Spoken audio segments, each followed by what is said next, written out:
கண் காணவும் இல்லை, கேட்கவும் இல்லை, அவைகள் தோன்றாது. நமக்கு ஆண்டவர் செய்கிற காரியம் சாதாரண காரியம் அல்ல. அவர் செய்கிற காரியம் பிரமிக்கத்தக்க காரியங்களை செய்வார். அது நமக்கு தோன்றாது. நம்முடைய படிப்பு, நம்முடைய அறிவு, நம்முடைய சிச்சுவேஷன், இதை வைத்துக்கொண்டு நமக்கு இதுதான் நடக்கும் அப்படி நம்ம நினைச்சுக்கிட்டே இருப்போம். ஆமாம், ஆடுகளுக்கு பின்பதாக ஓடிக்கொண்டிருந்தவனை அரசனாக மாற்றுகிறார். ஆமீன் சொல்லுங்க. ஆனால் ஆடுகளுக்கு பிறகு தான் போயிட்டு இருக்கு, அவனுக்கு சம்பந்தமே இல்லை. ஆனால் அவருடைய சகோதரர்கள்லாம் பெரிய அறிவாளிகள். ஆமாம், எல்லாரும் என்னது அங்கே பட்டணத்தில் பெரிய பெரிய பதவியில் இருக்கிறாங்க. ஆமாம், சேனைகளிலெல்லாம் அவங்க என்ன செய்யறாங்க, கேப்டன்ஷிப் அப்படிலாம் இருக்கிறாங்க. இவன் யாரு? தாவீது என்ன செய்யலை, ஒன்றுமே இல்லை, சாதாரணமாக என்ன செய்கிறார், காலையில் எழும்புவார், என்ன செய்வார், ஆடுகள் எல்லாம் சாப்பிடுவார், ஒரு டிஃபன் இதில் சாப்பாடை கட்டிக்கிடுவார். யோசிச்சு பாருங்கள், அப்படி தான் நடந்திருக்கும்.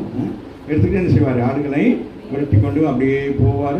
அதில் ஒரு கவனம் செலுத்தினார். ராமின்டன் நமக்கு கொடுக்கப்பட்டிருக்கிற பாத்திரமும் நமக்கு கொடுக்கப்பட்டிருக்கிற தொழிலும் நம்ம என்ன செய்ய வேண்டும், நம்ம சரியாய் செய்ய வேண்டும். ராமின்டன் அப்போ அந்த ஆடுகளை அவர் என்ன செய்கிறார், ஒரு இடத்துல சொல்லுகிறார், அவருடைய சாட்சியை சொல்லுகிற பொழுது சொல்லுகிறார், ஒரு முறை என்ன வந்தது, ஒரு சிங்கம் வந்தது.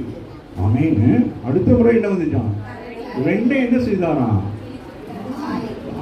பாருங்க, அதுதான் ஆவிக்குரிய பிள்ளைகள். அதுதான் உங்களுடைய ஜெபம், உங்களுடைய ஜெப ஜீவியம் அப்படிதான் இருக்க வேண்டும். ஆமே, ஆளை பார்த்தா எதுவும் வாங்கி இருப்பீங்க, ஆனாலும் உங்களுக்குள்ள இருக்கிறவர் பெரியவராக இருக்கிறார். ஆமே, ஆகவே தான் அங்கே சொல்லப்படும். அவன் யோசிக்கவே இல்லை தாவீது, ஆனால் கர்த்தர் அவனை முன்குறித்திருந்தார்.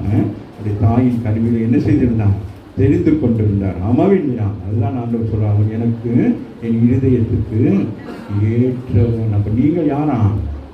இருதயத்துக்கு ஏற்ற சொல்லுங்க. நான் என் ஆண்டவருடைய இருதயத்துக்கு ஏற்றவன். அதனால என் மேல அவர் அன்பு கூறுறபடினால அவர் எனக்கு ஆயத்தம் பண்ணி வச்சிருக்கிறது எனக்கு தெரியல. ஒரு ஆமீன்.